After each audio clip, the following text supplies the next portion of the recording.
افغان وزیر خارجہ کا دورہ پاکستان اچانک ملتوی، بڑی وجہ سامنے آ گئی۔ سپر پاور کو شکست دینے والے دہشت گردوں سے متعلق گنڈاپور کا پھر متنازع بیان۔ مودی سرکار کا نیا جنگی جنون، آتم نربھر بھارت، اصل سازش ہے کیا؟ پاکستان سے جنگ نہیں لڑ سکتے، سابق بھارتی وزیر نے اعتراف کر لیا۔ بی جے پی کی غنڈہ گردی، جہاز میں مسلمان مسافر پر تھپڑ برسا دیے گئے، انتہا پسندی کا ایک اور واقعہ۔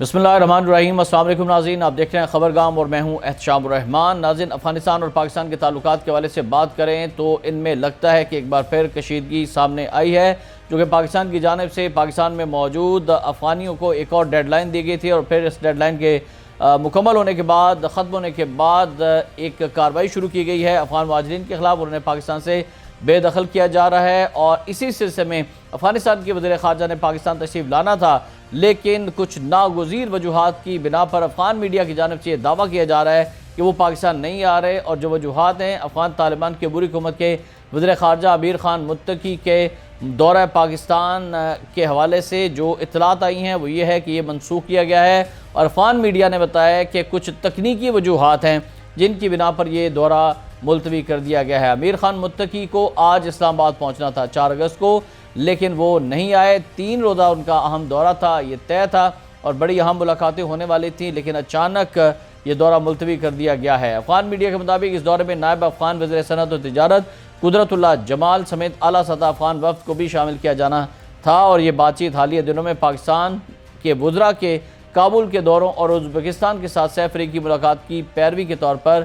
دیکھا جا رہا تھا۔ یہ دورہ پاکستانی وزیر خارجہ اسحاق ڈار کی جانب سے اپریل میں افغانستان کے دورے کے دوران افغان وزیر خارجہ کو دی گئی دعوت کے جواب میں طے پایا تھا، اور امیر خان متقی کی وزیر اعظم شہباز شریف، وزیر خارجہ اسحاق ڈار اور اعلیٰ حکام سے سیاسی، اقتصادی، سیکورٹی معاملات پر تفصیلی اور ڈیٹیلڈ ملاقات ہونی تھی، لیکن اب یہ ری شیڈول کیا جائے گا۔ ہوتا ہے یا نہیں ہوتا یہ تو آنے والا وقت ہی بتائے گا، لیکن پاکستان کی جانب سے طالبان سرکار پر مسلسل دباؤ ہے کہ وہ کالعدم تحریک طالبان یعنی فتنۃ الخوارج کے خلاف سخت اقدامات نہیں کر رہی ہے، اور اسی سلسلے میں اسلام آباد کا موقف ہے کہ وہ افغان سرزمین سے یعنی کالعدم ٹی ٹی پی وہاں سے کارروائیاں کرتی ہے۔ تاہم طالبان نے ان دعووں کی مسلسل تردید کی ہے، اور اقوام متحدہ کی ایک حالیہ رپورٹ کے مطابق افغانستان میں کالعدم ٹی ٹی پی یعنی فتنۃ الخوارج کے تقریباً 6000 جنگجو ابھی بھی موجود ہیں، اور یہی وہ معاملہ ہے کہ افغانستان کی حکومت پاکستان کے سامنے کچھ بات کرتی ہے اور پھر پیٹھ پیچھے چھلا گھوم دیتی ہے، اور اسی وجہ سے تعلقات کشیدہ ہیں۔ افغان مہاجرین کا مسئلہ بھی ان میں سے ایک ہے، اور اسی وجہ سے افغانستان کے وزیر خارجہ نے پاکستان کا دورہ ملتوی کیا ہے، جس کی وجوہات افغان میڈیا نے تکنیکی بتائی ہیں، لیکن اصل حقیقت یہ ہے کہ ابھی بھی دونوں ممالک کے درمیان شدید اختلافات موجود ہیں۔ ادھر ناظرین، وزیر اعلیٰ خیبر پختونخوا علی مین گنڈاپور نے کہا ہے کہ پاک فوج اور پولیس دہشت گردوں کا مقابلہ کر رہی ہیں، اور ہمارا مقابلہ ایسے دہشت گردوں سے ہے جنہوں نے سپر پاور یعنی امریکہ اور روس کو ہرایا تھا۔ وزیر اعلیٰ خیبر پختونخوا نے پشاور پولیس کی یوم شہداء تقریب سے خطاب کرتے ہوئے کہا کہ پولیس کے شہداء کو خراج تحسین پیش کرتے ہیں۔ پولیس کے افسران اور جوان ہماری حفاظت کے لیے اپنی جانیں قربان کرتے ہیں۔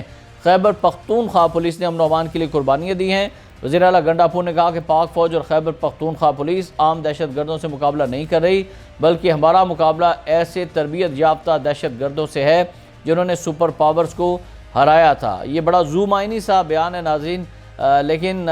علی مین گنڈاپور اس طرح کے بیانات دیتے چلے آ رہے ہیں۔ علی مین گنڈاپور نے شہداء کی فیملیز کے لیے اس موقع پر 50,000 روپے فی فیملی دینے کا بھی اعلان کیا، اور کہا کہ پولیس کے شہداء پیکج کو بڑھایا ہے۔ خواہش تھی کہ ہاؤسنگ پروجیکٹ میں شہداء کے ورثاء کو ایک پلاٹ بھی الاٹ کروں۔ تو یہ ایک تقریب ہوئی ہے، اور اس میں انہوں نے کہا کہ پولیس کو جدید ٹیکنالوجی بھی دے رہے ہیں، پولیس اور فوج دہشت گردوں کا مقابلہ کر رہی ہیں،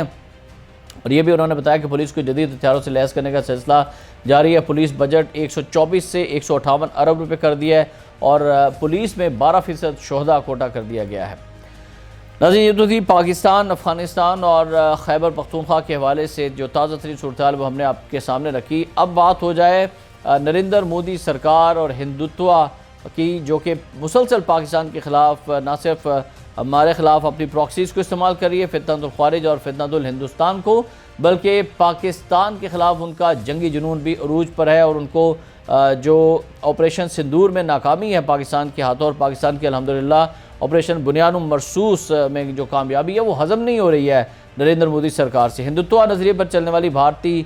ظالم مودی سرکار کا جنگی جنون تمام حدیں پار کر گیا ہے، اور بھارت میں انتہا پسند ہندو جماعت بی جے پی کے کٹ پتلی وزیر اعظم مودی نے جنگی جنون میں اپنا دماغ خراب کیا ہوا ہے، اور ایسا لگتا ہے کہ وہ پاگل ہو گیا ہے، جو ایک بار پھر خطے کو عدم استحکام کی طرف دھکیلنے کی کوششوں میں مصروف ہیں، اور مودی سرکار کے نام نہاد آتم نربھر بھارت، یعنی یہ نیا ایک پلان سامنے آیا ہے جسے آتم نربھر بھارت کا نام دیا گیا۔ اس کے پیچھے ایک سازش ہے، اور وہ عسکری سازش بے نقاب ہوئی ہے، جس سے پتہ چلتا ہے کہ بھارت کی ہتھیار بندی اور جنگی مشقوں میں اضافہ ہو چکا ہے، خطے میں علاقائی استحکام کے لیے بڑا خطرہ ہے، اور وہ ایک اور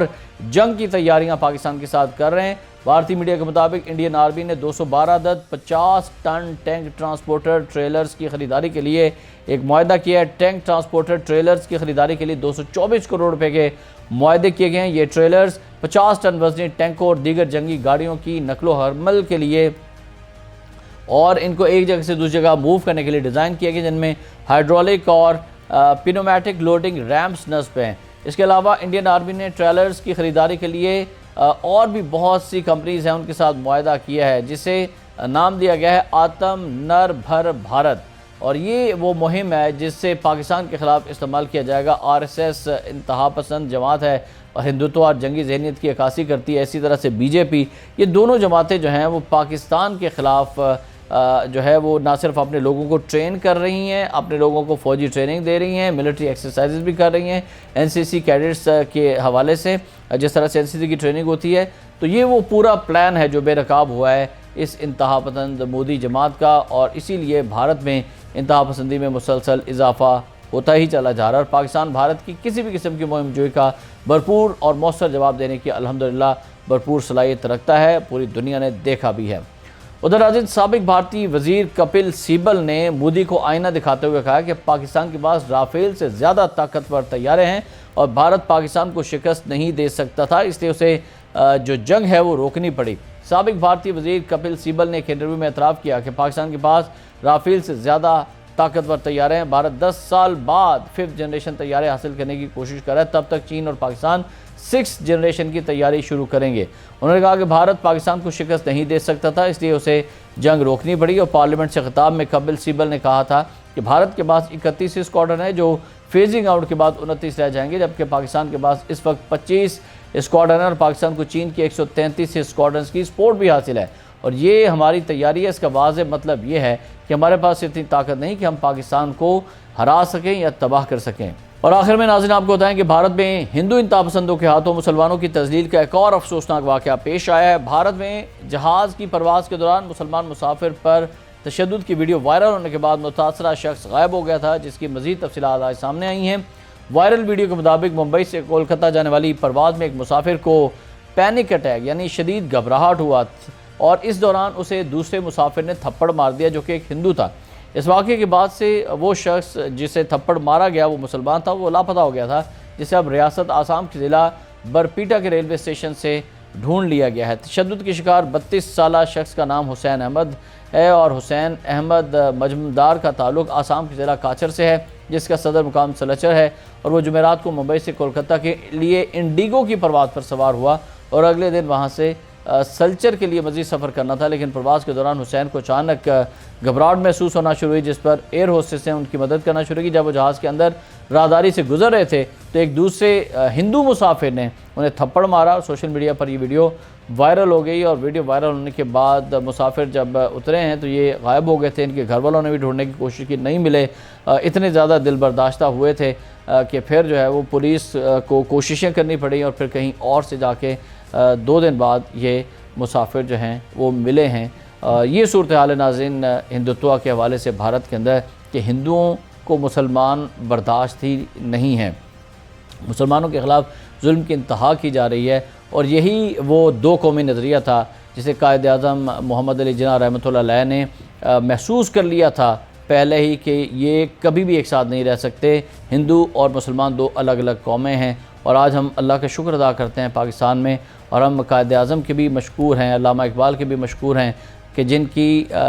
بالغ نظری اور بصیرت کی وجہ سے آج ہم ایک آزاد وطن پاکستان میں سانس لے رہے ہیں، اور بھارت کے اندر جو مسلمانوں کی حالت زار ہے اس پر ہم افسوس کا اظہار ہی کر سکتے ہیں۔ لیکن بھارت کے اندر اب مسلمانوں کو اٹھنا ہوگا، ہندوتوا کے خلاف اور عملی جد و جہد کرنی ہوگی، اور عملی جد و جہد کے لیے اگر ہتھیار اٹھانا پڑتے ہیں بھارتی مسلمانوں کو تو وہ بھی اٹھانا ہوں گے، اور بھارت میں ایک اور الگ مسلم اسٹیٹ جو ہے وہ وقت کی ضرورت بن چکی ہے۔ جس طرح سے خالصتان کے لیے سکھوں نے ہتھیار اٹھائے ہیں، جد و جہد کرے، اسی لیے مسلمانوں کو بھی اب اپنے حقوق کے لیے ہندوتوا کے خلاف جہاد کرنا ہوگا اور اعلان جنگ کرنا ہوگا